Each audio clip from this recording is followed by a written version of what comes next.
Ay, nako. Ginabi na ako. Si Celia naman kasi, sinabi ng tama na ang 2 sasyon ng mahjong. Isa pa ng isa pa.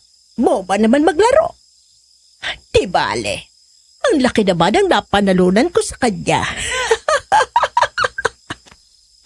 Mawalang galang na. May nagawa ka bang pagkakasala sa iba? Aba, mali ko sa'yo. Gagong to. Diyan ka na nga. Uulitin ko. May nagawa ka bang pagkakasala sa iba? Hoy! Sira ulong lasi. Hindi dito ang tanggapan ng mental. Umalis ka sa harapan ko. Sa huling pagkakataon, tatanungin kita.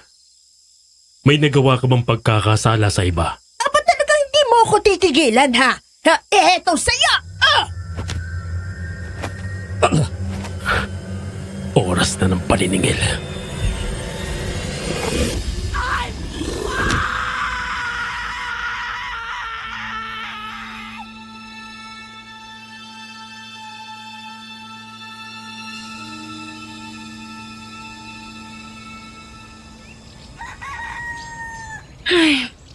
Kung hindi nga lang sa ganda ng kapaligiran dito, binenta ko ng bahay ko. Ang hirap pag-jogging sa maalikabok na kalsada. Ate Ditas ang bibig mo. Nakakahiya sa mga kapitbahay mo. Mamaya akalain nila nilalait mang lugar ninyo. Totoo lang ang sinasabi ko, Ada. Huwag kang pademure dyan. Hindi na bagay sa edad mong 50. Pakialam ba nila sa sinasabi ko? Totoo lang naman yon. Naku! Ang lansa naman ng hangin. May nagtapo na naman siguro ng patay na hayop. Mukhang nilalangaw na din. Silipin mo nga, Ada, kung ano yan. At nang masabi natin kay Mang Riden. Ay! Nahimatay ang patay na nagpapaypay! Ay, lintik ka, Ada. Ano at bigla kang tumitili? Ate, may patay! Ay, natural, patay yan. Nilalangaw nga eh. Arte-arte nito. Hayop lang naman. Ay, patay! Ay, mga kapitbahay, may patay! Tawagin niyo si Mang Riden!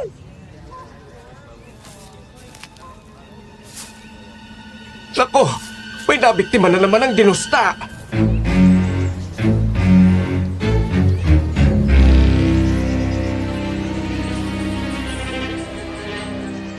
Sinasabing kumakalat-kalat ang dinusta sa kabilugan ng buwan. Nakasuot ng kupas na maong, nakaputing pang itaas at nakasuot ng malaking sombrero ng magsasaka. Magtatanong ng, may nagawa ka bang pagkakasala sa iba? 3 beses yung uulitin ng dinusta. At sa 4th pagkakataon, magbabagong anyo iyon at hihigitin ang dila at puputulan ng bias ang biktima sa pamamagitan ng paghiklat hanggang sa kumalasyon sa katawan.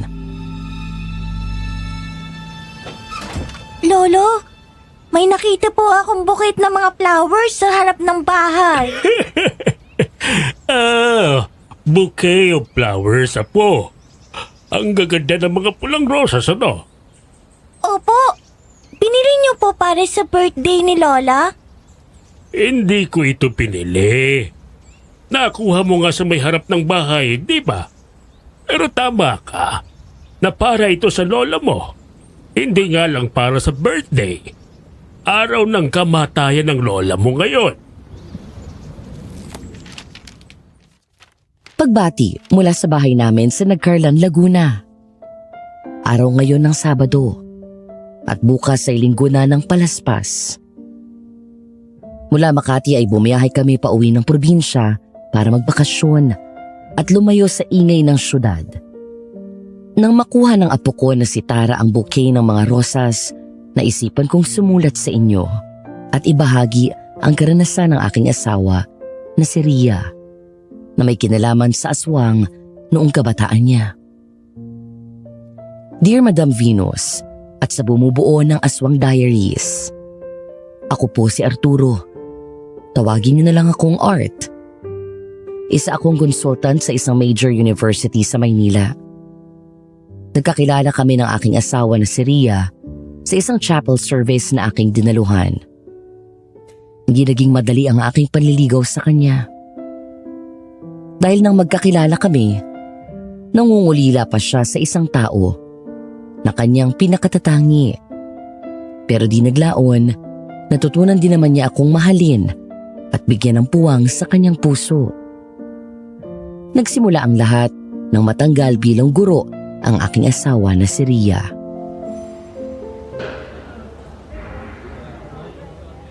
Grabe ka, Ria.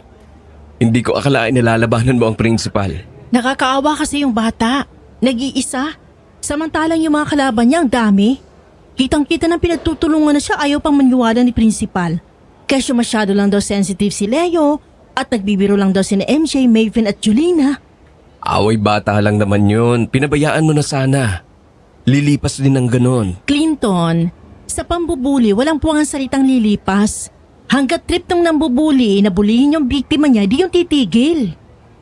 Kapag naman kinausap ang mga ganon, titigil na. Wala kang alam sa bullying, ano? Walang simple sa bullying. Kausap? Ha, ginawa ko yun. Hayun, lalong lumala ang pambubuli. Dapat talaga sa simula pa lang, pinatawag na agad ang mga magulang pero ayaw ni principal. Sumunod ka na lang sana. Ay, hindi ako susunod sa mali. Walang kwentang lisensya ko bilang maestra kung ipipikit ko mata ko dahil lang sa sinabi ng principal. Ay nako, tingnan mo tuloy kung saan ka dinala. Ang pagiging bayani mo. Kita mong pamangkin ni principal ang kinanti mo. Nandito na to Di ko pinagsisisihan na pinagtanggol kong batang yon laban sa mga bully niya na anak mayaman at pamangkin ni principal. Ha! Hatawin ko pa ng baseball bat ang pinagmamalaki nilang pajero, makita nila. Grabe ka talagang magalit, no? Nakakatakot. Buti na lang close tayo. Oo, grabe talaga akong magalit sa mga sinungaling at mapang-api. Nakakagigil ang mga ganun. Matanong ko lang, ano nang balak mo ngayon? Ano pa nga ba, di uuwi sa probinsya kay Inang. Ihahatid na kita. Nag-aalala ako sa iyo. Sus, makasabi nag-aalala siya sa akin. Okay lang ako. Malungkot ako na sinipa ako pero masaya ako. Dahil nagawa ko din na mapatalsik yung bully na si MJ.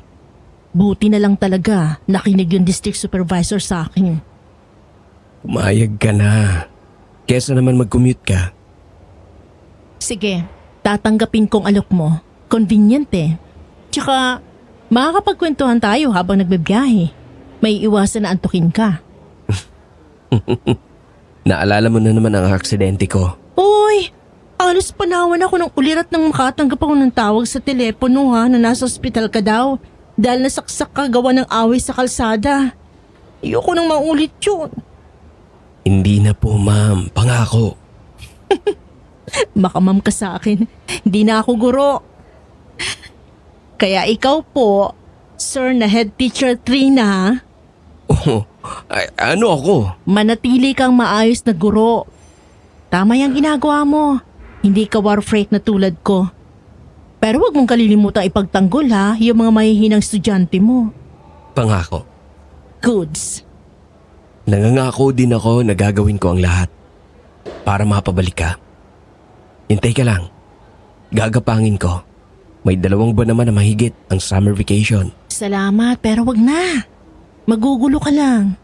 Isa pa, baka message to sa akin ng panahon na hindi bagay sa pagtuturo Amazonong tulad ko. Sira. Saan na bang nanay mo ngayon? Nasa tiyahin ko daw doon kay Tia Ditas. Sumulat to sa kanya kasi walang kasama sa bahay. Saan ba yung sa tita mo? Teka, nasa sulat ni Inang yun Sandali Oh, eto. Eto Tita at inang mo itong nasa picture? Oo, bakit? Ito si Inang. At ito naman si Tia Ditas na ate niya. Tingnan mo nga naman Ang liit talaga ng mundo. Naging teacher ko yung si Ma'am Ada. Pero bigla na lang siyang nawala. Basta ang sinabi na lang sa amin ay lumipat na siya. Nagkaroon ng problema si Inang noon pero di naman niya sinabi sa akin.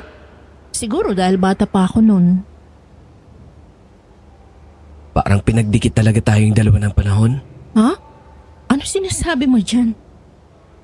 Itong Tia Ada mo, kalugar namin ang bahay niya.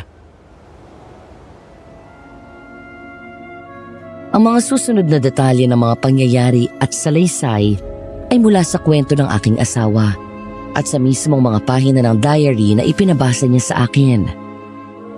Isang diary na pag-aari ng isang lalaki na itatago ko sa pangalang Jared. Hayaan niyong dalhin tayo ni Jared at ni Rhea sa isang karanasan na di pangkaraniwan at kung paano nilang hinarap yon at nalampasan ang mga pagsubok.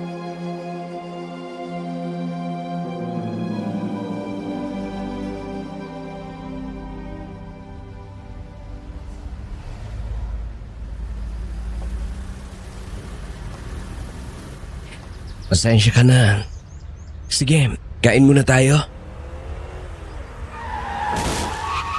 Inang buhay naman ito! Gago pala kayo eh! Wala akong pakialam sa dahilan ninyo. Nahihilo pala yung airpods ninyo. Dapat dinala nyo sa ospital. Mga bobo! Nakabangga kayo oh! Ano ngayon? Ha? Kakasa ka? Bumaba ka dito! Patitikimin kita! Clinton! Naku po! Clinton! Tama na! Wala ka pala eh! Tatakbo-takbo ka ngayon? Gunggong! Duwag! Clinton! Tama na sabi! Ano ba? Yes, ma'am.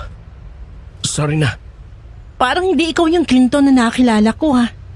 Mag-ingat ka naman. Ayoko maulit na napahama ka sa kalsada. Yes po. Oh, huwag ka nang malungkot. Promise. Lalamigyan ko na ang ulo ko. Madami na palang bahay dito. Oo. Magaling ang developer ng lugar. May hasyenda pa nga sa dulo nito eh. Hacienda? Oo. Gusto ngang bilhin yun ng mga magulang ko pero huling tanong namin, may nakabili na daw. Sayang naman no? Pero maganda naman ang nabili namin na property. Kalinya lang din ng hasyenda. May malawak na solar at hardin sa likod. Mga hapon daw nakatira doon dati. Oh, nandito na tayo sa bahay ni Aling Ditas. Ayos din ang bahay ni tita. May pool sa harapan. Sabi na eh, si Clinton ang dumating. Kumusta ka na, iho? Ayos naman po ako, Aling Ditas. Kayo po. Nako, ano bang aling ditas? Tita Ditas nang itawag mo sa akin. Kung may anak lang akong babae, abay, hindi ko mamasamain na maging manugang kita. Ay, may kasama ka pala. Hello, iha. Hello po. Kumusta po kayo? Girlfriend mo, Clinton? Magaling kang pumili. Talaga po ba? Tia, di niyo po ba ako nakikilala?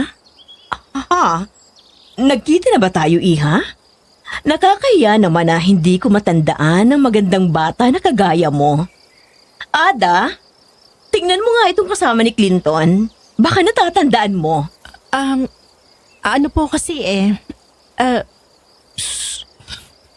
Nalintikan na tayo. Lagot. Ano yon? Ria? Ria? Yung anak mo na si Ria? Itong babaeng to? Tia Ditas, kumusta po? Kumusta ka dyan? Talagang nag-enjoy ka na lokohin ako, no? Aling Ditas. Ay, mali. Tita Ditas sa maganda. Ang fine lines niyo po. Chill lang. Hindi naman po gusto ni Rhea na lokohin kayo. Nagkaipitan lang. Dahil nakiusap itong si Clinton, palalampasin kita ngayon, Ria. Salamat po, Tia. O ano? Hindi ka pa bababa dyan, kamahalan? Gusto mo pang ipagbukas kita ng pintuan? Bababa na po. Clinton, bakit? Teka lang, ipagbubukas kita ng pinto. Huwag na. High blood na nga si Tia, oh. Bakit ba? Sasakyan ko naman ito. Puro kalokohan talaga. At talaga namang nagpabukas pa ng pinto ang prinsesa. Mano po, Inang? Pagpalain ka ng Diyos, anak. Masaya ako na nakauwi ka ng ligtas. Inuna mo pa talaga na manuhan niyang ina mo? Eh ako tong mas malapit. May kabastusang angkin itong anak mo, Ada. Mano po, Tia Ditas? Mano po, Tia Ditas? Hay nako! Bisohan mo ko! Nakakatanda ang pagmamano! Sa susunod, ha? Aralin mo ng konti kung paano maging sosyal. Siyanang-siyana ka pa din, Ria. Ma'am Ada, kumusta po kayo? Clinton, awa ng Diyos, naging maayos naman ako. Salamat sa pangungumusta. Magkakilala kayo, Inang? Naging teacher namin sa Ma'am Ada sa community noon. Favorite ko nga siya eh. Wow, Inang! Ang galing naman. Alam niyo po ba, teacher na din si Clinton. Head teacher 3 na po yan. Siya nga, maganda yan. Maganda at lumaki ka ng ayos, Clinton. Masaya ako para sa'yo. Oo naman po ma'am. Idol ko po kayo eh. Clinton, papasok ka ba sa loob? Magpapahanda ako ng merienda. Balik na lang po ako. Baka po hinihintay na ako ni na mama. Ganun ba? O siya sige. Ikumusta mo na lang ako kay Araceli, ha? Opo. Ria, kita na lang tayo. Sige, salamat sa paghahatid. Basta ikaw, malakas ka sa akin eh.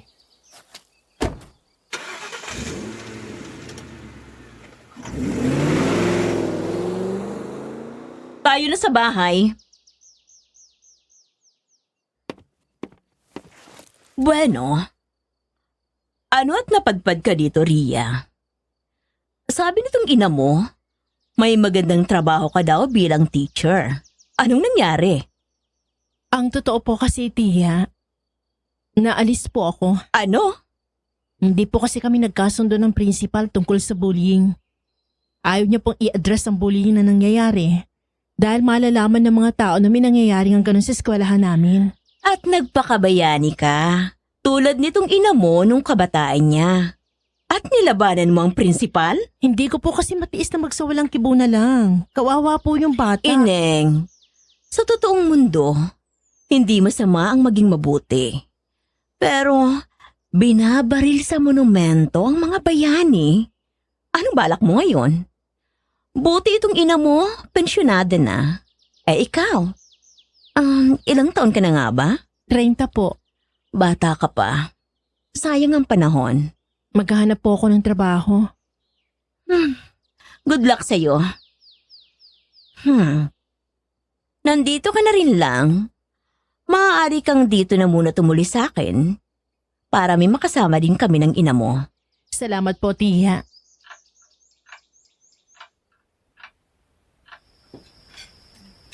Nakausap ko ang mga nakatira doon sa asyenda. Sabi ni Nolan, naghahanap sila ng katiwala sa bahay nila. Baka gusto mo, Ria. Ate, bakit naman doon pa? Kay bago-bago pa lang ng anak ko dito. Oh, sabi mo, wag akong manghusga. Eh bakit ngayong inaalok ko ng trabaho ang anak mo? Bakit parang takot ka? Ate, 2 lalaking namamahay doon. Ay ano naman? Dadalawa nga lang sila ni Clinton sa sasakyan. Napahamak ba yan? O ano, Ria? Magandang offer nila. Ano daw po ang trabaho ko doon? Katiwala. Kanang kamay ni Nolan. Patatakbuhin mo lang ang bahay niya. Mayordoma, parang ganon. Anak, pwede ka namang tumanggi. Kaya naman tayong tustusan ng pension ko. Pero mali pa din po na tuluyang sumandal ako sa inyo. 30 na po ako. Dapat po sa puntong ito, inaani na ninyo investment nyo sa akin. Anak, hindi naman ako naniningil. Iwan ko muna kayong mag-ina dyan. Titingnan ko kung sinong nasa gate. Hayaan nyo na lang ako, inang. Mag-iingat naman ako eh. Kapag po nahalata ako na delikado, titigil po ako.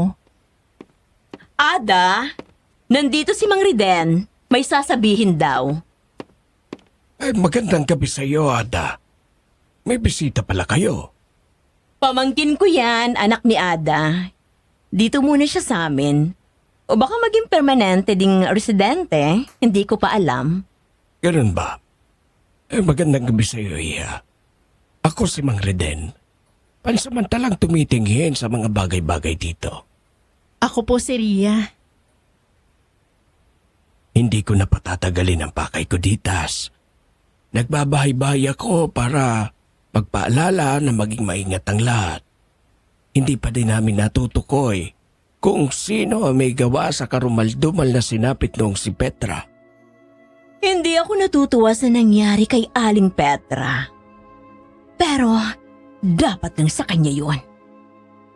Ate, ano namang salita yan? Bakit? Totoo naman. Sobra niyang hayupin ang apo niya na anak sa pagkadalaga ng stepdaughter niya. Laging taddad ng pasayong bata. Suga pa sa sugal. Kung makapanggipit sa mga pautang niya ng 5-6, ay grabe. Sa totoo lang, ganyan din ang opinyon ng karamihan. Pero isa pang pinoproblema namin ay ang problema ng nakawan. Nakawan na naman. Ano ba yan? Tumawag na kaya tayo ng pulis? At anong isusumbong natin? Na mga hayop na maiitim na may kamay ng tao ang nagnanakaw? Ano na naman yon? Hapon, April 8, 1980. Martes. Puno ng pighati ang pahina ng talaan ni Jared. Ramdam niya na nagbalik na sa lugar nila ang tao na labis niyang kinamumuhian. Panay ang tanong niya tungkol sa pagpapatawad. Kung paano niya iyong gagawin. Gayong punong-puno siya ng galit sa taong umapi at nang hayop sa kanya. Tanging ang kanyang talaan at ang kanyang tsuhing sinolan ang kanyang napagsasabihan ng kanyang sama ng loob.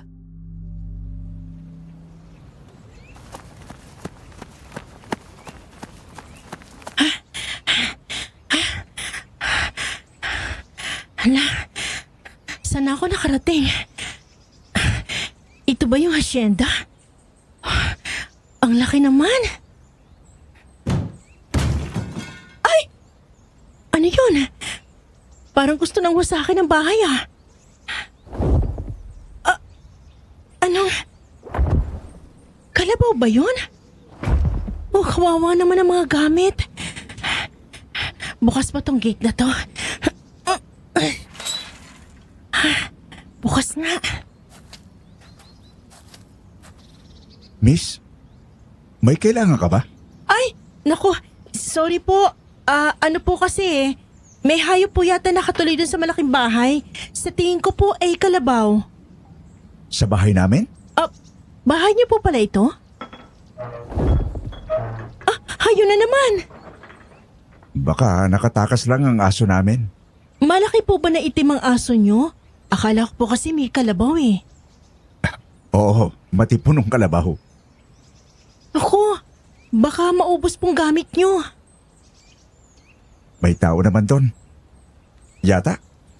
Yata po?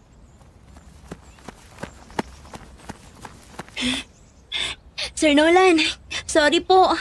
Umalis lang po ako saglit. Inaasahan ko nang lalabas ka.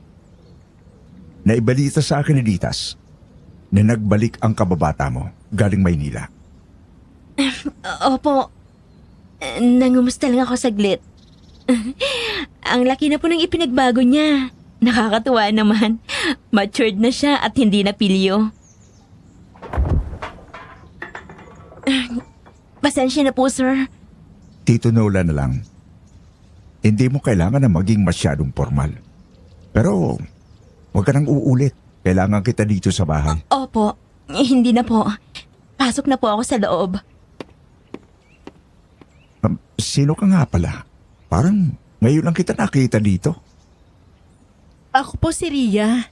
Anak po ako ni Ada. Ah, si Ma'am Ada. Mabait yung teacher na yun eh. Ria. Ria? Ah, yung pamangkin ni Ditas. Ako si Nolan. At yung nakita mo na kapapasok lang ay si Ayla. Nabanggit ba niya ang alokong trabaho? Opo. Oh, ano? Pahal ka ba? Nag-iisip pa po ako eh. Nag-aalala po ako na baka hindi ko magampanan ng ayos ang trabaho ko. Madali lang naman ang magiging trabaho mo eh. Sisiguraduhin mo lang na tumatakbong maayos ang lahat sa senda. Isa lang pakiusap ko kung sakaling tatangkapin mo ang trabaho. Ano po?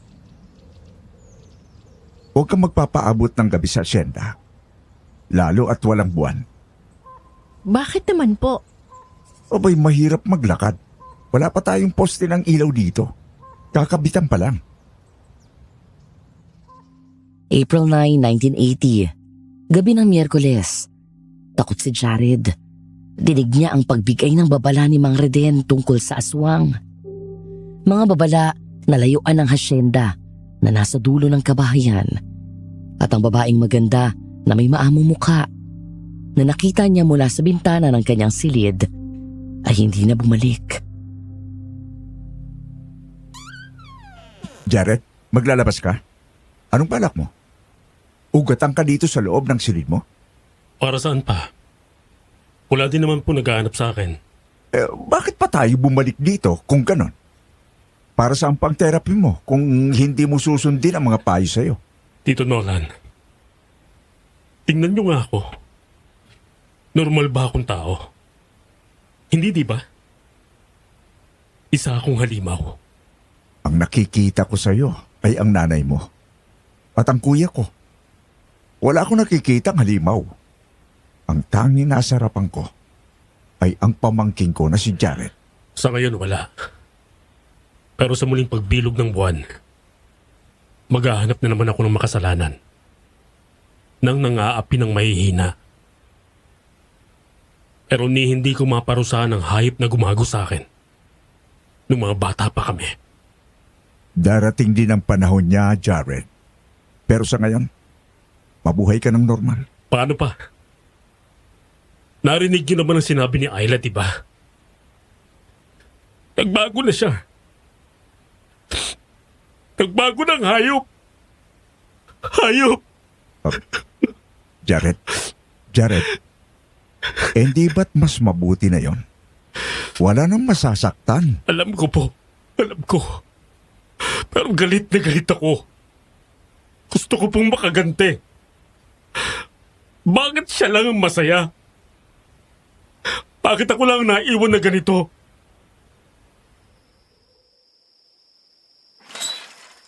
Clinton, napadalaw ka. Gabi na. Galing kami sa pagroronda. Tinutulungan ko si Ninong. Oy, Clinton. Talaga namang puspusin ka sa pagtulong kay Mang Reden. Buta't pinapayagan ka ng mga magulang mo. Opo. Hindi ko pumapabayaan si Ninong na trabahuhin ang lahat. Ngayon na may kakalat-kalat daw na dinusta at nagkakaroon ng nakawan ng mga mahahalagang bagay. Dapat lahat po ay magtulungan. Nakakahanga ang pagiging responsable mo, iho. Madami sa mga nasa edad mo, utak bata pa. Pero ikaw, ubod ng swerte ng mapapangasawa mo. Hindi naman po. May kapilyuhan din akong angkin noong kabataan ko. Lahat naman tayo, di ba? O siya, maiwan ko na kayo dyan. Magbababad pa ako ng pipino sa mukha. May nakakita daw sa iyo na nanggaling ka sa asyenda. Napagawi lang. Tumakbo ako ng konti para pawisan. Inalo ka daw ni Mang Nolan ng trabaho? Pinag-iisipan ko pa eh. Hindi mo ba itatanong kung paano ko nabalitaan? Dalawa lang naman ang pwedeng magsabi sa iyo. Si Tia Ditas naka-close mo At yung Ayla na doon nagtatrabaho. Kung kailangan mo talaga ng trabaho, pwede ka sa amin. May maliit kaming trading business. Gagawin kitang sekretary doon. Salamat, pero hayaan mong pag-isipan ko na muna. Hindi magandang balita sa mga bagong salta na yon. Bakit naman? May nakapagbulong sa amin na may pamangkin niyang si Mang Nolan na nagkukulong lang sa loob ng asyenda. O ano namang masama doon? Ria, nag-aalala lang naman ako para sa'yo. Hindi kita maintindihan. Sa mga nagro-rondang tanod lang ito at sa mga kalapit ni Ninong Reden. Pero hinihinalang aswang ang pamangkin na yon. Isa pa, hinihinala din ng mga taga rito na sigbinan ng pamilya nila. Sigbinan? Mga nag-aalaga ng sigbin. Mga nilalang na nasa banga.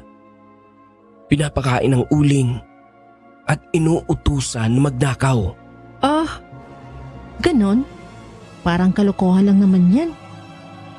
Hindi naman sa paninira. Pero kung binabalak mo na tanggapin ang trabahong alok sa'yo, pag-isipan mo munang mabuti. April 10, 1980. Hapon. Muling nakita ni Jared ang magandang dayo. Kausap ang kanyang Tito Nolan. Tinanggap na ng babae ang alok na trabaho sa asyenda. Napag-alaman niya na Ria ang pangalan noon.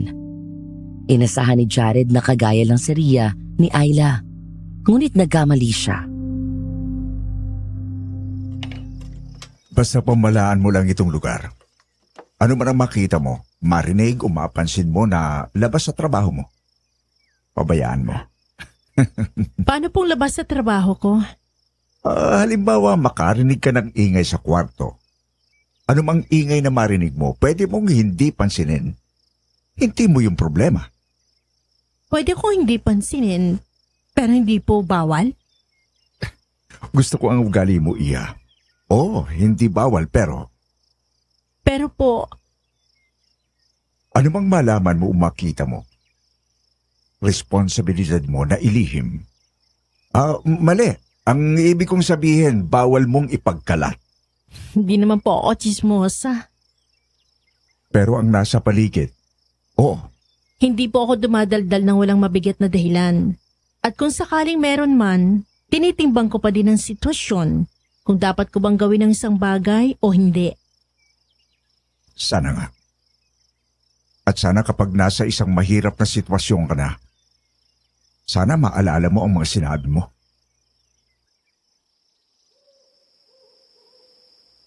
Sabi ko na sa iyo, kapag papalubog na ang araw, umalis ka na. Hindi pa po kasi tapos yung ginagawa ko. Kahit na! Delikadong panahon ngayon. Narinig mo sina Mang Reden? May kakalat-kalat daw na aswang. Meron ding nagaganap na nakawan. Malapit lang naman po ang amin. Iha, huwag ka naman sanang ikalalaki ng ulo mo. Pero maganda ka. Kung ang mga babae nga na may simpleng anyo na halay, abay, ako, kinakabahan talaga ako para sa iyo. Ihahatid ko na po siya. April 10, 1980. Papagabi na. Puno ng kuryosidad ang tala ni Jared. Bakit nandun pa rin si Ria? Madilim na ang paligid. Narinig niya na paalis ito at sinisermo na ng tiyuhin niya na nag-aalala sa kapakanan nito. Nagpasya si Jared na ihatid si Ria. Hindi lang dahil gusto niyang tiyakin ang kaligtasan ng babae, kundi dahil din sa kagustuhan niyang mabistahan ang mukha ng lalaking nang api sa kanya. Ayun na. Salamat sa paghahatid. Ako si Red. Red. Ako si Ria. Alam ko. Narinig ko kanina. Oo nga. Bakit mo ginusto magtrabaho para sa kanila? Bakit naman hindi? Hindi ka ba natatakot? Ang daming bali-balita tungkol sa asyenda Saka na ako matatakot kapag napatunayan ko ng totoo yung mga chismis. Alam mo ba kung anong mas nakakatakot? Ano naman? Ang dila ng tao at ang mapanghusgan nilang isipan. Lalo na yung mga taong parang walang sariling bait na naniniwala agad sa mga sabi-sabi. Ganun ba? Ikaw ba? Anong ginagawa mo sa kanila? Wala lang siguro akong pagpipilian. Anong... Ginabi ka yata. Clinton? Anong ginagawa mo dyan? Inaabangan kita. Nag-aalala ang tita mo. Dapat daw kanina ka pa umuwi. Sino naman yung kasama mo? Si Red. Oh, Red, sandali! Hala, umalis na siya. May kabastos ang angkin ng lokong yon. Ni hindi man lang nagalis ng sombrero. Baka nahihiya lang. May kailangan ka ba sa akin? Yayayain sana kita sa amin para magapunan. Saka na lang siguro. Pagod ako eh. Madami ako inasikaso kanina. Dapat talaga siguro sa amin ka na lang nagtrabaho. Hindi kita papaguri ng ganyan. Hindi naman ako pinapagod ni Namang Nolan. Gusto ko lang talagang ginagawa ko kaya pinagpapaguran ko. O paano, saka na lang ha. Ingat ka pag uwi. Gabi ng Abril 10 taong 1980, hindi makatulog si Jared. Hindi maalis sa isipan niya si Ria. Kine-question niya ang sarili niya kung nagkakagusto ba siya sa babae. Pero matagal na niyang nilimot ang ganoong damdamin mula nang maging isang halimaw siya sa mismong 15 taon ng kanyang kaarawan. Nagpasya siyang lumabas upang magpahangin at makapag-isip na naging isang pagkakamali niya. Iba pa din ang kapayapaan ng dala ng kape. Kung di ka pa naman gago, sa dami ng pwede mong pormahan, si Ria pa? Sino ka bang hayop ka, ha? Gabing-gabi na, nakasombrero ka pa ng magsasaka. Sa ayos mo, hindi ako magkakamali na isa kang hamak na hardinero. Bisit ka!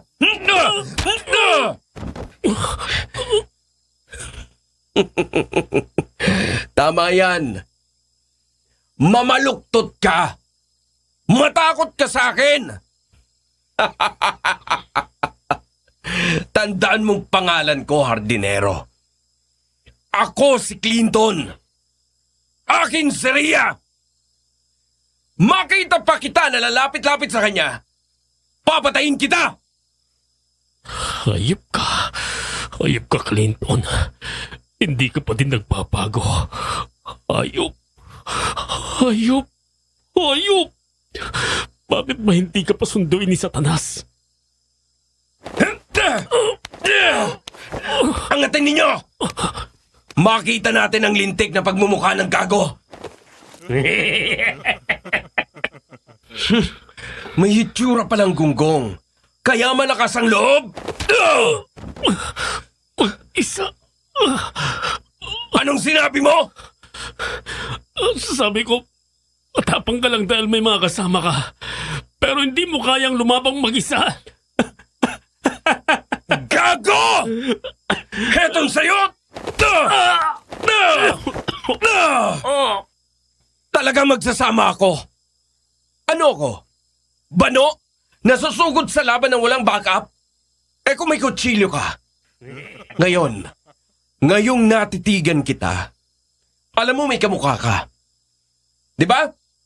Di ba? Meron! Oo nga no. Kahawig mo yung babakla-bakla na Jared na yon. Ikaw ba si Jared? Ha?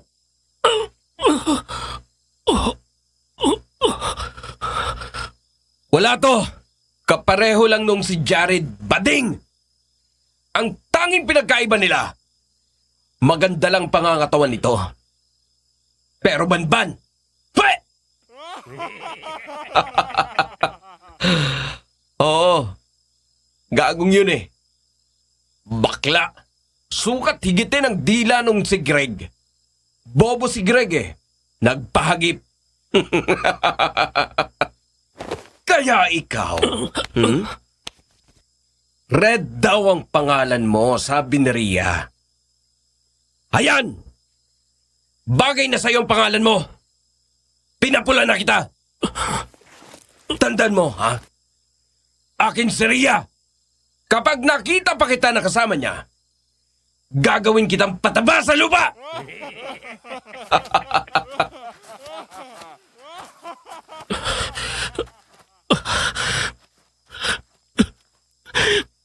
Bakit ako? Bakit lagi na lang ako? Bakit? Bakit hindi naman ikaw?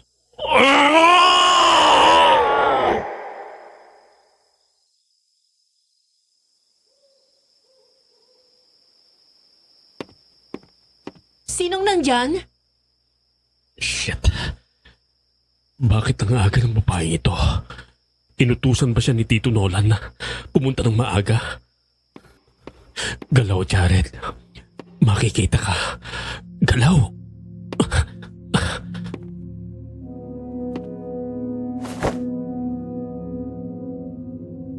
April 11, 1980. Tanghali. Puno ng katanungan si Jared sa pahina ng kanyang talaan. Pero may bakas ng kaunting tuwa at paghanga. Detalyado niyang isinalisay sa petsang nabanggit ang naging trato sa kanya ni Rhea at ang naging palitan nilang dalawa. At sa unang pagkakataon, isinawalat ni Jared sa isang estranghero ang kanyang naging mapait na karanasan na naging dahilan ng kanyang pagiging dinusta.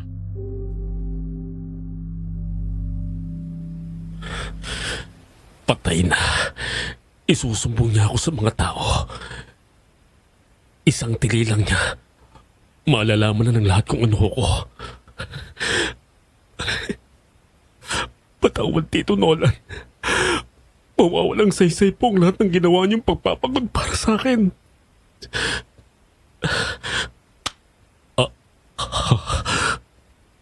Anong ginagawa niya? Anong... Totoo ka nga, no? Nakakapagsalita ka ba? Huwag kang sumigaw. Sige na, parang awa mo na. Nakalawit. Anong sinasabi mo? Magdamit ka. May nakalawit. Ay, ano ba yan?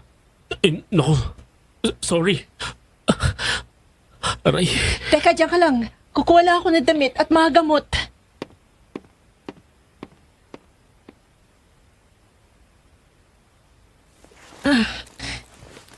Si Red ka, di ba? Yung hardinero? Galing ka ba sa... Hindi. Hindi? Sigurado ka ba? Sa ngayon hindi. Pero hinihiling ko na sana. Sana. Kung pwede nga lang. Sana nilapa ako na lang siya. Baka pwede kumalma ka? Anong... Bakit ka nakapikit? Teka. Umalis ka muna sa pagkakayakap sa braso ko. Pinipigilan kita na maging sobrang emotional. Ha? Ano namang kinalaman nun? Hindi ko alam. Pero nang kumalma ka kanina, nagbalik anyo ka sa pagiging tao. Naisip ko na baka magbalik ka sa anyong yun. Baka maihina ako sa takot kapag nakita ko pa ulit ang anyo mo na yun. Pakiusap. Sige, pero bumitaw ka na. Yung bibig mo, nakiskis eh. Baka mamaya, ibang klase na ng halimaw ang magising sa pagitan ng mga hita ko. Sorry. Anong ginawa mo? Sir Nolan, ano po kasi... Teka, Rhea. Gusto kong marinig ang ano namang nangyari sa pagmumukha mo, Jared? Jared? Pero ang sabi po niya... Magsiupo muna tayo. Magpapaliwanag kami. Siyang lihim sa bahay na ito, Rhea. Siya din ang sinasabi ko sa'yo na pwede mong ignorin. Parang ang hirap naman pong ignorahin kung nakakita po kayo ng totoong aswang. Sa harapan niyo? Nagpakita ka. Pero walang buwan niya yon. Hindi ko din po alam. Baka po dahil sa sobrang galit ko. Dahil nagkaharap na po ulit kami. Siya ba ang may gawa sa niyan? Hindi ka lumaban? Bakit? Para saan pa? At pinaturuan kita ng self-defense. Saan na napunta ang workout mo? Hindi ko po alam. Galit na galit po ako sa sarili ko. Pakiramdam ko nagbalik lang ang dati. Wala pa din akong magawa. Nanigas lang ako. Sinambot ko lang lahat. Mawalang galang na po, pero siguro po aalis na lang muna ako. Hindi, dito ka lang. Ayan at nakita mo na si Jared. Mabuti pa na malaman mo ang lahat. Jared, ako ba ang magsasabi o Ako na po.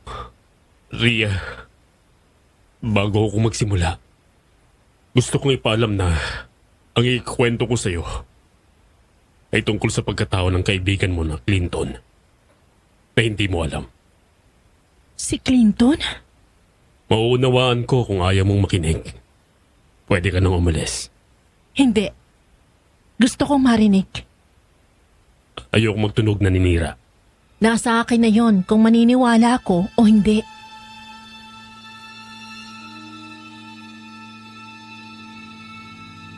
Ilang taon na ang nakalilipas sa isang community high school ng isang probinsya.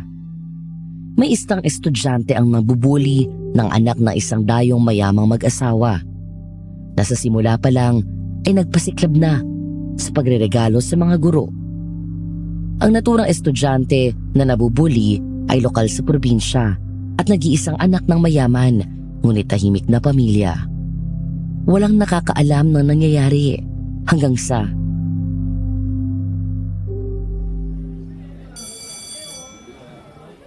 Mama Ada, sorry po dahil po sa magtatanggol niyo sa akin. Jared, hindi ko pinagsisisihan na nakialam ako. Natatakot ako para sa'yo.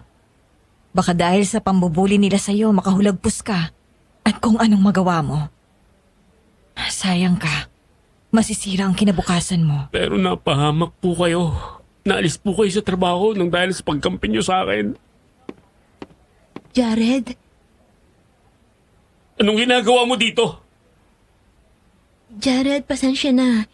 Hindi naman kita gustong iwanan si Ere. Pero lumapit kasi sa akin si Clinton. Sabi niya, mali lang ako ng intindi. Nakikipagkaibigan lang sila sa'yo. Pakikipagkaibigan? May sira ka pa sa ulo, ha? Hinubaran ako ng pantalon at brief sa harap ng mga kaklase natin. Pinagpapalo nila ako sa puwet habang nagtatawanan. Nagbibiro lang naman daw sila. Hindi naman nila sinasadya ni na Greg na mapahiya ka. Naririnig mo bang sarili mo?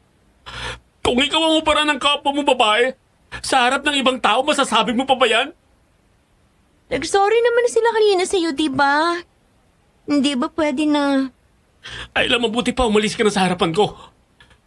Ayoko na magsalita ng masama. Grabe ka naman, Jared.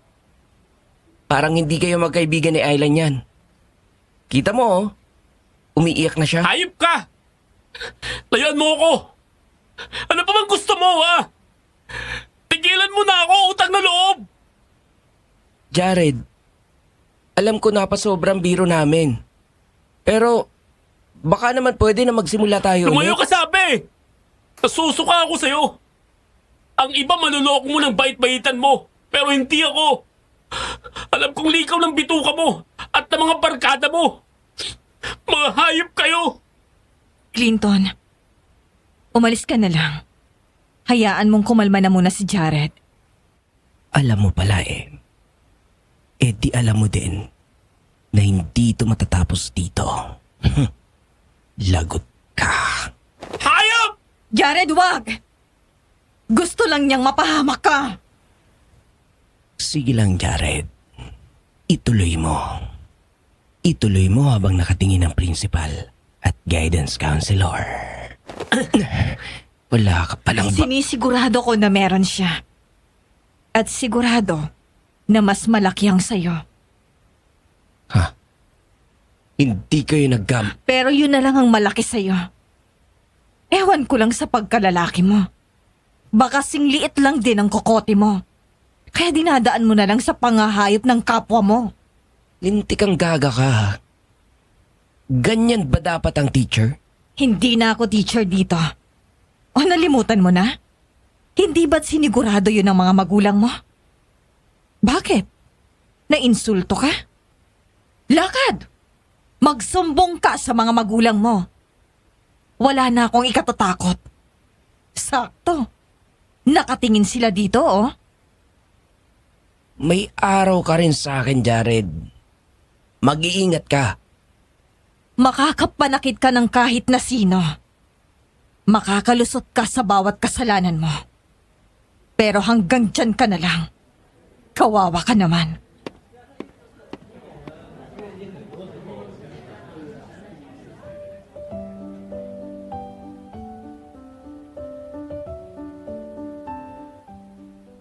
Jared, happy 16th birthday. Hetong regalo ko sa'yo. Salamat, ma'am. Aalis na ako. Agad-agad, ma'am. Oh, huwag kang malungkot. Palagay ko madadalas ako dito. Talaga, ma'am? Oo. Kita mo yung bahay sa may bukana? Sa ate ko yon. Dadalasan ko ang dalaw sa ate ko para madalaw din kita. Sige, ma'am. Sabi niyo yan, ha?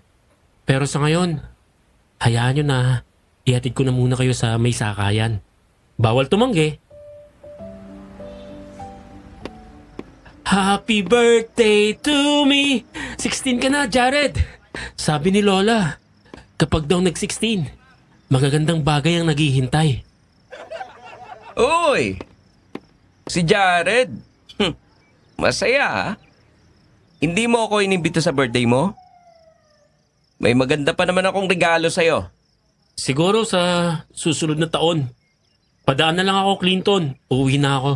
Ang lamig mo naman. Sumama ka na muna sa amin, ha? Bitiwan niyo ako. Uuwi na ako sa amin. 16 ka na eh. Dapat may binyagan. Tama na! Uuwi na ako! Hinihintay ako ng mga magulang ko. Oh, hinihintay siya ng magulang niya. Di wag nating paghintayin. Ha? Anong ginagawa niyo sa akin? Huwag, tama na! Bitawan niyo ako! Diba, sabi namin sa'yo, kapag 16 na, dapat may binyagan. Wala ka namang girlfriend eh. Ha? Patay na patay pa sa akin si Ayla. Parang ngasong nag-iinit yon sa kasusunod sa akin. Regalo ko sa'yo, si Whitney namin. Dalaga pa yan. Hayop ka, Clinton! Bitawan niyo ako! Bitawan niyo ako! Stateside yang si Whitney. Pasalamat ka sa akin. Yan ang bibinyag sa'yo. Clinton, pauwiin niyo na ako! Lilimutin ko na lang to! Iisipin ko na lang na masamang biro! Pero Jared, hindi ako nagbibiro. Ayaw mo nun? Ang exotic ng first time mo. Au! Itiwan niyo na ako, sabi! Hoy, Greg! Tulungan mo nga si Jared natin kung paanong maging barako. Tulog pa eh! Yan! Ganyan nga! Oh, iposisyon niyo na si Whitney. Itiwan niyo, sabi ako eh! Ah! Greg! Lalang ko ba ang tulog? Ah!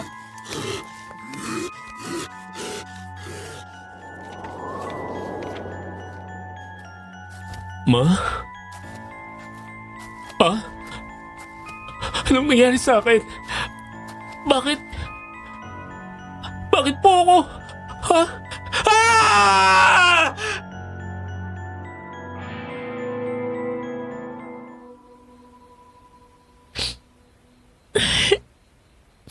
Ang lupit. Ang lupit-lupit naman. Tao ka pa ba, Clinton. Eto ang panyo. Oh. Matapos ang gabing yon, parang sinalot na din ang pamilya ng kapatid ko. Ang tatay ni Jared. Kumalat ang balita na mga sigpinan sila. Sigbinan? Di ba mga nilalang yun na nakalagay sa banga? Inaalagaan ng isang pamilya at pinapakain ng uling? Yung nagnanakaw ayon sa utos ng pamilya nag-aalaga? May alam ka pala sa aswang. Wala po. Si Clinton lang po nagsabi sa akin. Sigurado ko na sa amin niya ibinibintang ang pagiging sigbinan. Magandang umaga po, Titi Nol. Oh, Jared? Nalinti ka na. Jared? Ikaw nga ba yan? Ayla, mabuti pa ay umuwi ka na muna. 3 buwan ako nagsilbi dito. Niha, Niho, hindi mo nagawa sa akin. Ikaw ba yung nasa kwarto? Hindi mo malang ako binati. Alam mo bang hinanap kita? Saan ka ba nanggaling? Anong nangyari sa'yo? At bakit kita babatiin? May ganun ba tayong uri ng relasyon? Kay lupit mo, Jared. Best friends tayo. Kahit kailan, hindi yun nagbago. Nagbago ang lahat, Ayla. Nang traidorin mo ko. Tinapos mo na din ang pagkakaibigan. At anumang tiwala na meron ako para sa'yo. Walang oras na hindi kita inisip. Nag-aalala ako para sa'yo. April 12, 1980. Puno ng agam-agam ang laman ng talaan ni Jared. Hindi muna bumalik si Rhea sa kanila. Nagpaalam ito na mag-iisip tungkol sa mga bagay-bagay. Ngunit nangako na pananatilihing lihim ang nalaman. Pero ipinagpaalam niya na sasabihin niya sa inang niya ang totoo. Nakauwi na pala siya kung ganon. At nalaman mo na ang totoo sa pagkakasibak ko sa trabaho.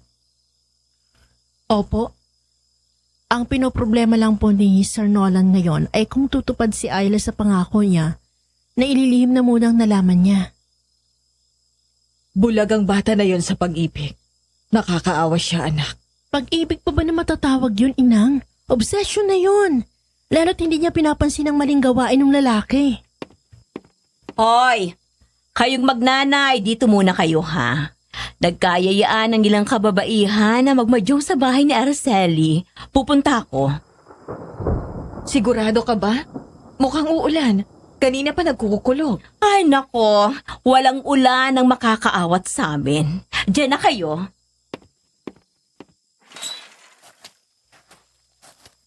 Magiging okay lang ba si tita? Baka magkasakit yung kapag nabasa ng ulan. Alagaan na lang natin kung sakali. Si Ate Ditas yun! Ano?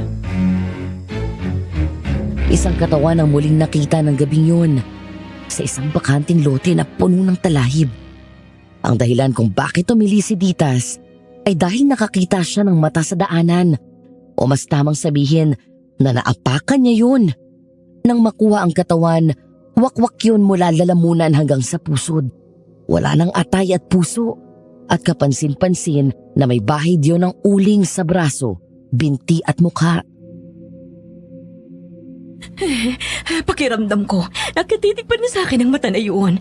Nakakapangilabot, nakakadiri. Kumalma ka muna, ate. Ang presyon mo. Tita, heto po ang tubig. Uminom na po muna kayo.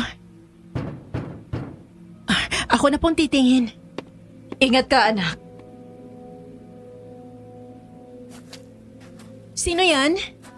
Rhea? Ako ito si Clinton. Clinton. Tuloy ka. Hoy, teka lang. Anong nangyayari sa'yo, ha? Saglit lang. Medyo nalalambot ako. Ano naman nangyari sa'yo?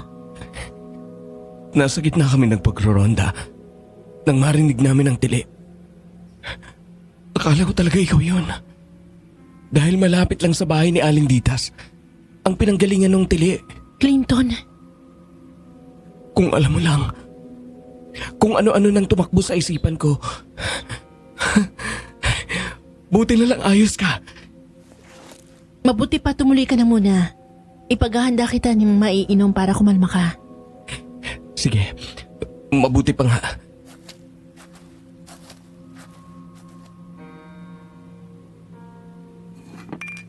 Ano kaya kung umalis ka na sa trabaho mo sa asyenda?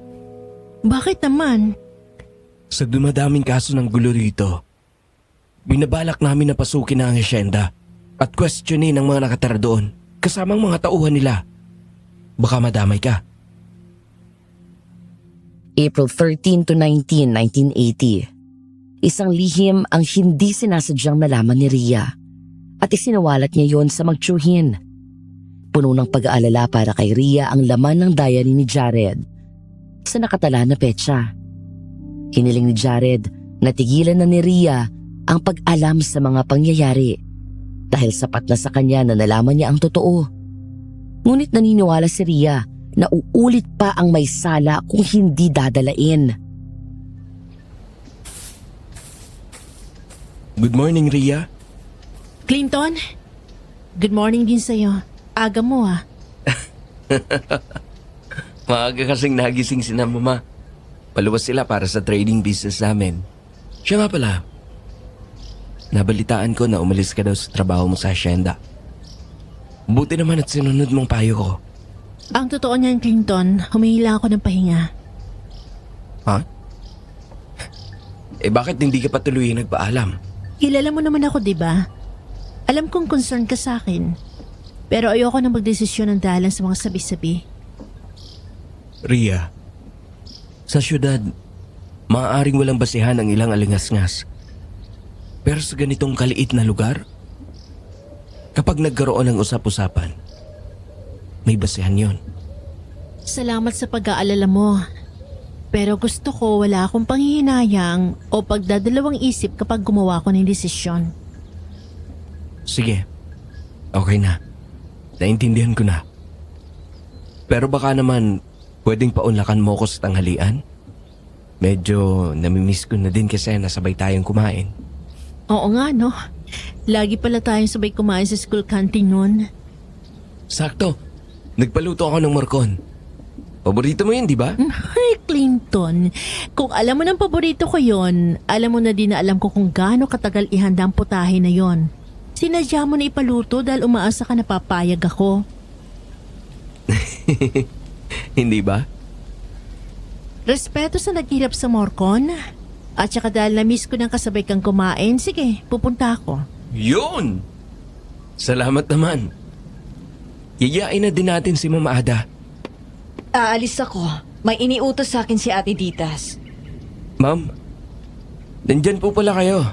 Good morning po. Good morning din sa'yo. Huwag mo na akong tawaging ma'am. Hindi na ako teacher. Matagal na.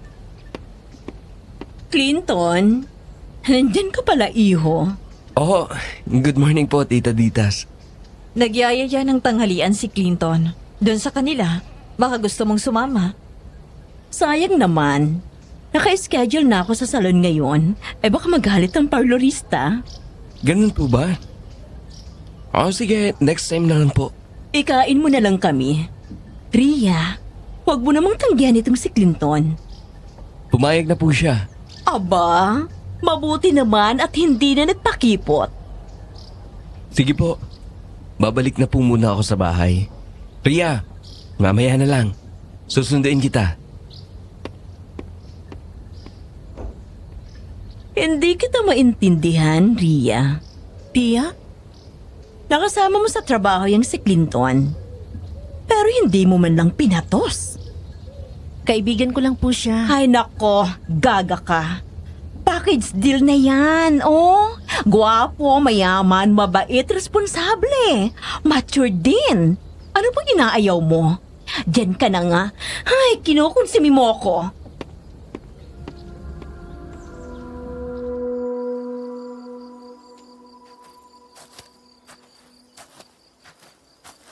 Ang ganda nga ng back garden nyo, no? Oh, di ba?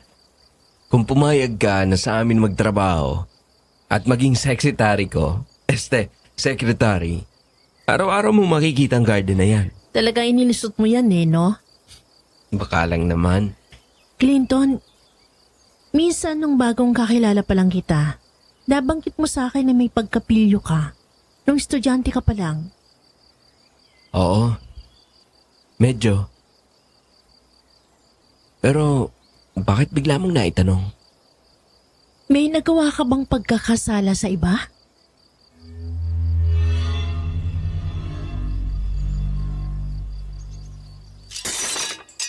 Anong? Ayla naman! Sorry, hindi ko sinasadya. Magluluto na lang ako ng panibago. Yung Morcon ba talagang nadali mo? Anak ka ng Clinton, ano ba? Kaysa murahin mo si Ayla, gamutin mo na muna kaya sugat niya. Nagdudugong pinti niya, oh. Oo, sige. Teka, kukuha lang ako ng first aid kit. Ayla, halika muna dito. Lumayo ka dyan sa mga bubog. Ano yon? Kumalma ka na muna. Nanginginig ka, oh. Ayaw na ako ng tuluyan ni Clinton. Hindi na naman niya ako kikibuin. Ang simple lang naman ang inuutos niya, hindi ko pa nagawa. Ano? Hindi mo naman sinasadya yun eh. Hindi mo naiintindihan. Ibang magalit si Clinton. Ayaw niya na nasisira ang plano niya. Kilala ko siya. Kailangan bumawi ako, kundi iiwan na talaga niya ako ng tuluyan. Baka noon, ganun siya. Pero ibang Clinton na nakilala ko bilang teacher. Mabait siya at malawak ang pangunawa. Hindi mo siya kilala. Kasalanan mo to eh. Ano at tinanong mo ang kasumpasumpang bagay na yun? Ano yung kinagagalit mo? Ayoko nang maalala pang gabing yun. Teka, Ayla, sandali! Pabayaan mo na yon. Nag-iinarte lang yon. Inutusan mo ba si Ayla magluto ng morcon? Ha? Oo. Magaling magluto ang babaeng yon ng kahit ano. Di mo man lang kinapang damdamin niya. Anong sinasabi mo dyan? Tropa kami nun. Clinton, maayos na taong pagkakakilala ko sa'yo. Huwag mo sana hayaang masira yun. Hindi kita maintindihan. Nagtatanga-tangahan ka ba? O talagang iniignora mo lang siya? May gusto sa'yo si Ayla. Kitang-kita kung paano kanya sundan, tingnan at sundin ang hiling mo. Close lang talaga kami. Ano ka ba? Chill. Walang babaeng iiyak ng ganon. At maghihirap na ipagluto ang ibang babae na bisita ng lalaki na nagugustuhan nila kung tropa lang tingin niya sa'yo. Kakausapin ko na lang si Ayla. Huwag ka na magalit. Mula nang mapunta ka rito, hindi na tayo nagkakausap tulad ng dati. Nung nasa school pa tayo. Sige, okay. Pero ayusin mo yung kay Ayla ha. Kawawa naman kasi. Sige. Pakibigyan na lang muna si Rhea ng maiinom. Ah, bakit? Ano meron? Naubusan kami ng uling eh. Nalimutan siguro nila mama na bumili. Uling? Aanhin ang uling. Meron sa may kanto. Ang alam ko, Para sa pugon. At saka mahilig sa pag-ihaw si Papa. Madali pa namang mag-init ang ulo nun. Teka lang ha.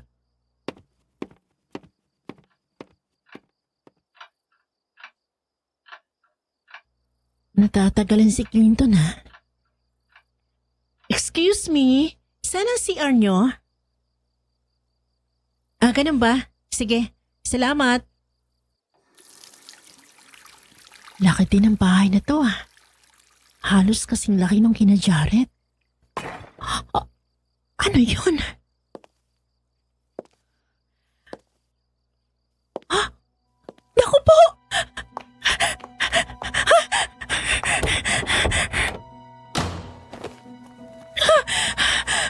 Ano yun? Anong nakita ko? Anong gagawin ko ngayon? Rhea, anong ginagawa mo sa initan? Matutusta ka niyan. Sir Nolan? Naku po, putlang-putla ka. Halika, tumuloy ka muna sa inyo. Sasamahan kita. Buti na lang at pauwi na ako sa amin. ginagawa mo doon sa daan? Sarap ng bahay nyo. At nakasalampa ka sa alikabok.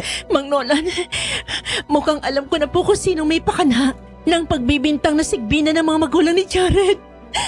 Nakakakilabot kong isipin pero Mabigat talaga kung taong malapit sa'yo ang sangkot. hindi po kami ganun kalapit.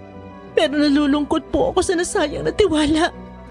At sa tingin ko po, dapat nang matuto si Jared na lumaban pabalik. April 20 to 26, 1980. Isang buong linggo na puno ng tungkol kay Rhea ang laman ng talaan ni Jared. Kapansin-pansin na hindi na ganun kalungkot ang mga nakasulat doon. Maging ang muling paglabas ni Jared at pagpapakita niya sa mga lokal doon ay nakatala, puno ng pag-asa at umuusbong na paniniwala sa sarili. Parang hindi magandang ideya ito. O anong gagawin mo? Maglungga? Tama siya. At saka matagal na kitang sinabihang lumabas. Ayaw mo lang sumunod. Huli po akong lumabas. Nabugbog ako. Pwes, gamitin mong aral mo yun. Tama siya. Maiwan ko muna kayo. May bibili lang ako sa may likod ng palengke. Sige po, ako nang bahala kay Jared. Rhea, Good morning, Clinton. good morning. Kasama mo pala yung hardinero ng asyenda. Sakto. Nagbabala kasi si Mama na magpaayos ng mga halaman namin. Baka... Hindi siya hardinero. Oo nga naman. Nakaporma ka pala ngayon. Red, di ba? Siya si Jared. Pamangkin siya ni Sir Nolan. Jared? Kumusta, Clinton? Long time no see. Jared! Oo naman. Paano ba kita makakalimutan? Ang laki na ng katawan natin Kailangan magbago. Para masabi na may progreso bilang tao. Kahit na papano. Yun namang tama, di ba? Oo. Tama ka doon. Sige, mauna na ako. Rhea, saka na lang.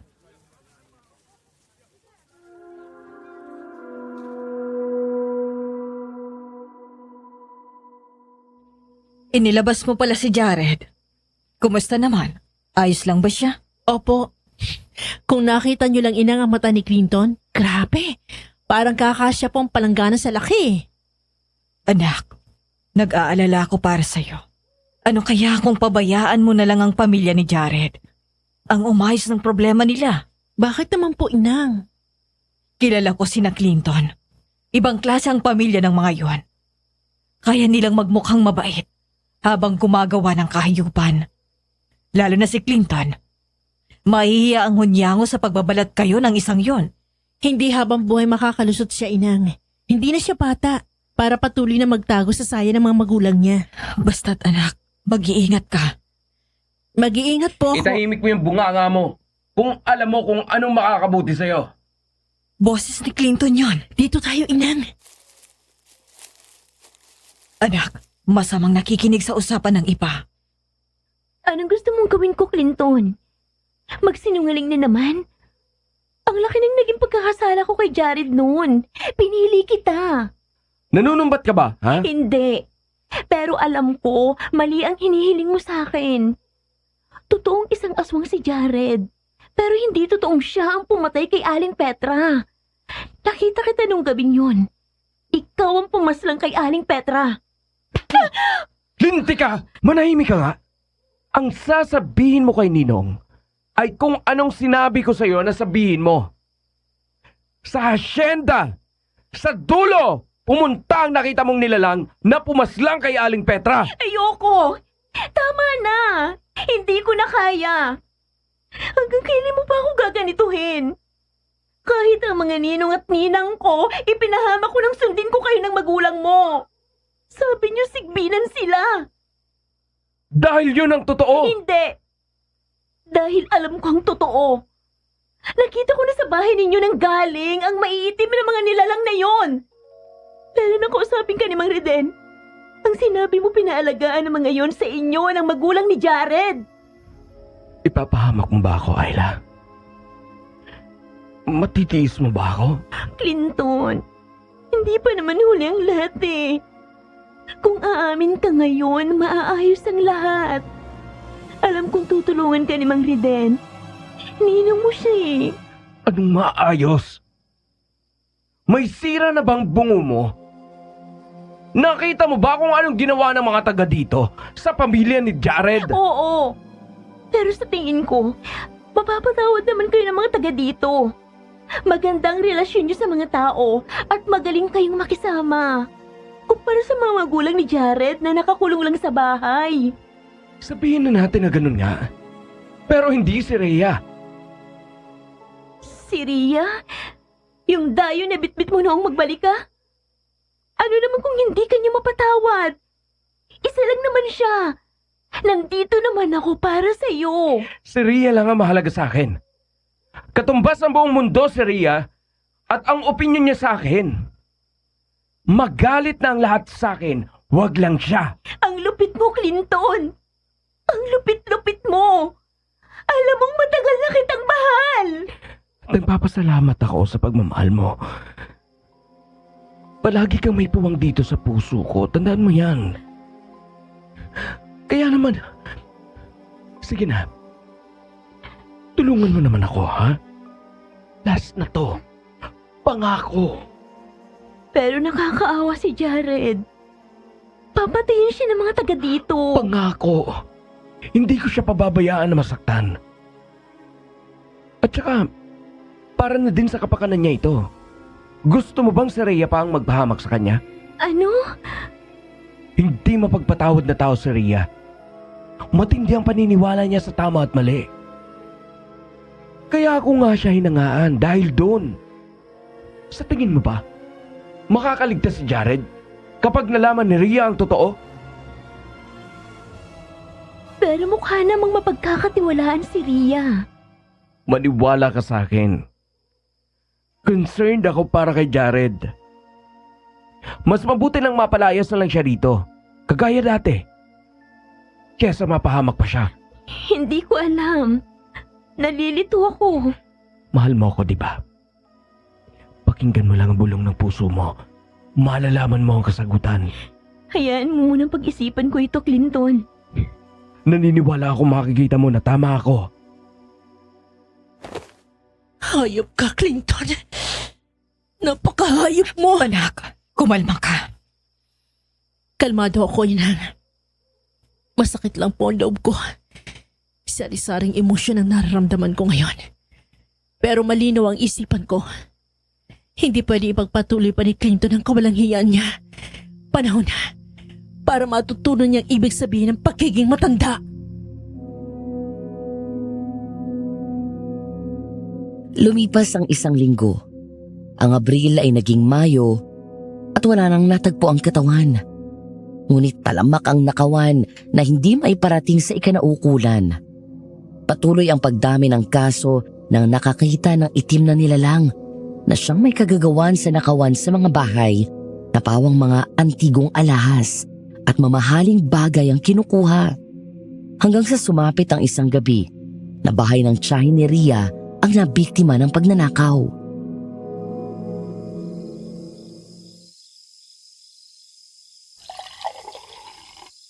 Salamat sa inumin. May lead na po ba kayo? May ilan na nagtuturo sa asyenda.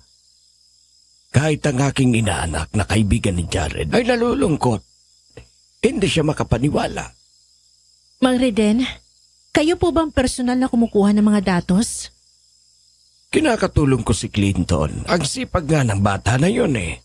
Pero nakausap niyo na po ba mismo ang mga sinasabing saksi?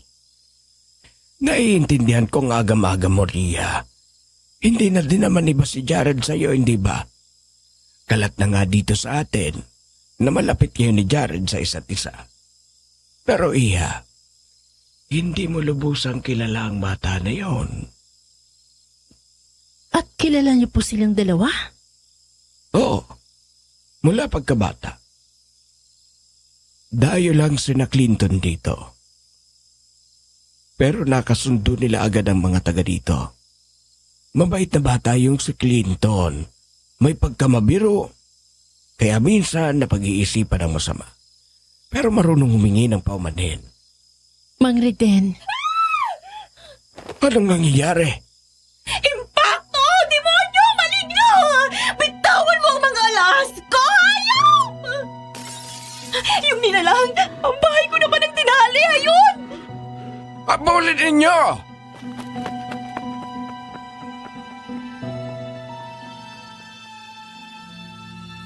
Gabi, May 4, 1980. Muling napuno ng pangamba ang nilalaman ng pahina ng diary ni Jared.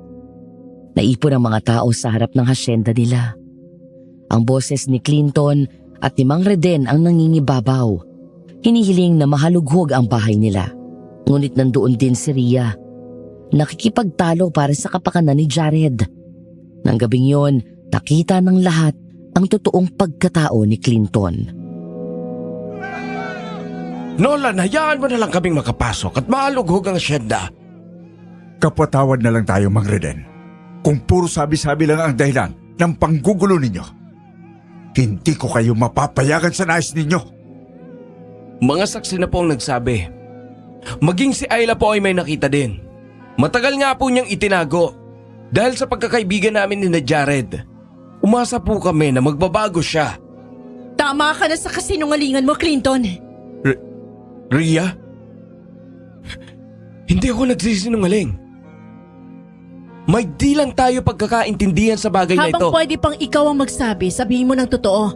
Binibigyan kita ng pagkakataon. Ano bang sinasabi mo? May sinabi si Jared sa'yo, no? Naiintindihan ko naman. Natatakot si Jared. Pero nandito ako para protektahan. Ang sarili mo. Ano? Nandito ka para protektahan ng sarili mo at isang kalan si Jared. Ada, ang anak mo. Pakipigilan mo na muna. Wala siyang alam Mang sa... Reden, kahit po ba minsan, kinwestiyon niyo ang sinasabi niyang inaanak niyo? O basta pikit mata na lang kayo naniniwala? Rhea, tama na yan.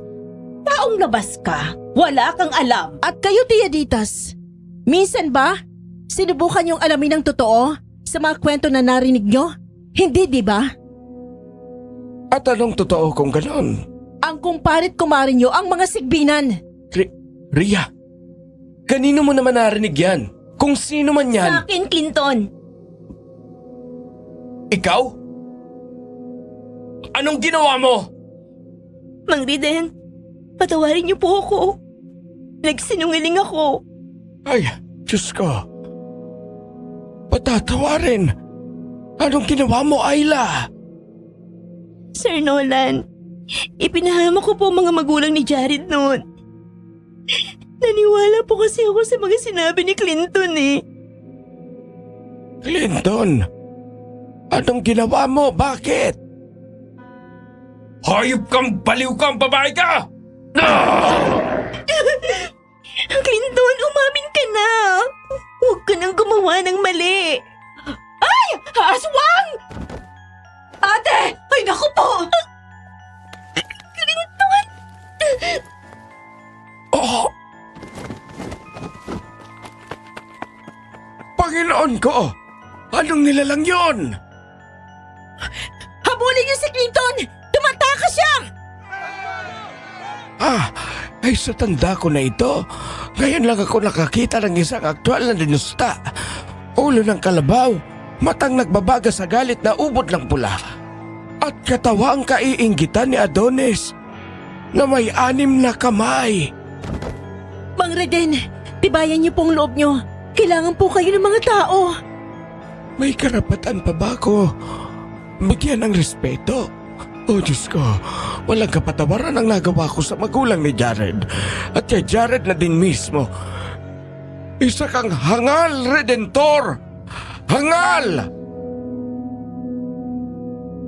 Lumipas ang 1 linggo. Nanahimik ang buong lugar. Kinalughog din ang buong bahay ni na Clinton at natagpuan ang mga ninakaw na kagamitan at yaman. Maging ang mga banga na naglalaman ng mga alagang sigbin ng pamilya ni na Clinton ay natagpuan. Kinuyog ng mga tao ang magulang ni Clinton. Ilang araw pa at sumapit ang pista ng San Isidro sa lugar. Oh, paano Ria? Lalakad na muna kami ng nanay mo. Pasan po kayo? Sasama kami ng tiyaditas mo sa Eleher. Sasayaw kami at hihingi ng awa. Lalo na ako, dahil madami akong dapat ihingi ng tawad. Tiyaditas. Hihiling na din ako na maging maayos kami ng aking asawa. Baka maisalba pa ang kasal namin. O kung hindi na, kahit maging magkaibigan na lang kami. Sige po, ingat kayo. Makapagbihis na. Magkikita nga pala kami ni Jared ngayon. Ganun ba? Clinton, anong ginagawa mo dito? Ria, sa ilang panahon na hindi ako nagpakita, nalaman ko na mali ako. Hindi pa naman huli ang lahat para sa'yo eh. Kaya nga, hihilingin ko sana na tulungan mo ako. Tulong? Bigyan mo pa ako ng isa pang pagkakataon. Kung hindi pwede si Jared, okay lang. Iba ang ituturo natin. Pwede namang si Ayla. O kaya ay mga magulang ko. Tutal, nanakbo na naman sila. Hindi na sila makakakontra pa. Ano? Naririnig mo bang sarili mo? Kung ikaw ang magsasalita, maniniwala sila. Sabihin mo lang na naipit lang ako. Sa totoo lang. Kaya ako nakagawa ng masama ay dahil sa ginigipit ako. Oo, ganun nga. Maaayos din kami ni Jared. Clinton, nung una naaawa pa ako sa'yo. Pero ngayon, pagkasuklam na lang. Umalis ka na sa harapan ko. Parang awa mo na, Ria. Second chances. Minsan mong inilecture yun, di ba? Bawat tao deserve ng second chance. Second chance? Para lang yun sa mga nagsisisi. Hindi sa kagaya mo na puro kasinungalingan at gustong lumusot sa mga ginawa mong kasalanan. Dala lang yun ang kabataan ko. Pag ako, magbabago na ako. Magmamatured na ako. Alam mo ba, Clinton, ang pagiging matured, hindi lang dahil sinabi mo o dahil sa edad mo. Nagmamature ang isang tao kapag wala ka ng choice kundi ang maging matured. Parang awa mo na, Ria. Tulungan mo ko. Sige na. Patawad, Clinton. Naniniwala ako na walang kasalanan na hindi pinagbabayaran at hindi ka exempted doon. Pagbabayaran mo ng mahal sa pinakamabigat at pinakamasakit na paraan ang lahat ng ginawa mo. Napakalupit mo, Ria. Hindi ka Diyos. Kung ang Diyos nga nagpapatawad, bakit hindi ikaw? Tama! Hindi ako Diyos. Kaya hindi ako tulad niya na mapagpatawad. Lalong hindi ako santo na tutulong sa tao na nangangailangan. Puno ako ng pagkukulang. Pero alam kong tama sa mali. At mali ka. Pagbayaran mong kasalanan mo. Hindi! Hindi ang mga tulad niyo lang ang magpaparusa sa akin. Makikita ninyo! Ako pa din ang magwawagi sa bandang uli!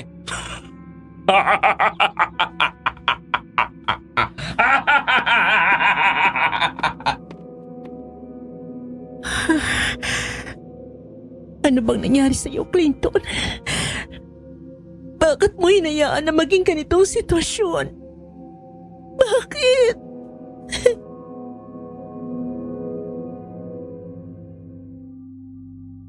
Kinagabihan ng pista, 15 ng Mayo 1980.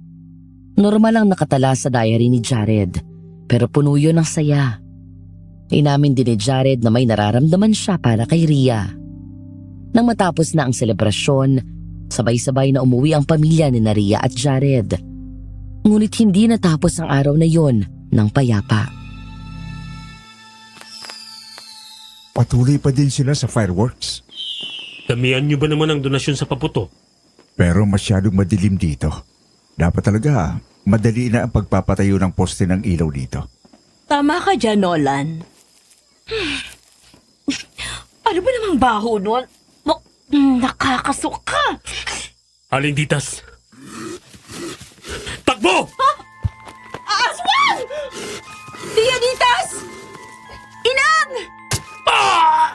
Jared! Anak ko po! Ma'am, masaya ako na nakaharang po ako sa oras. Clinton, wag! Tama na! Huwag ka nang manakit! Tumakas na lang tayo! Sorry, Clinton! Sorry talaga!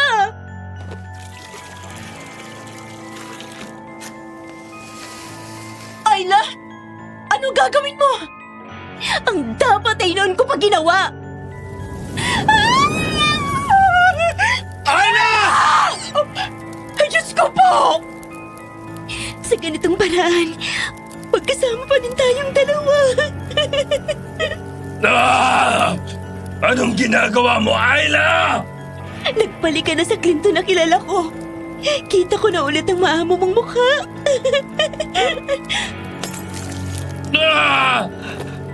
Bitiwan mo ako, baliw! Bitiw! Nasusunog ako!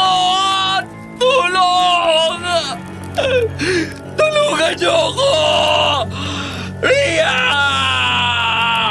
Hanggang sa habang buhay, magkasama tayo, Clinton. Hindi! Ayoko pa! Ayoko pang mamatay! Tulong!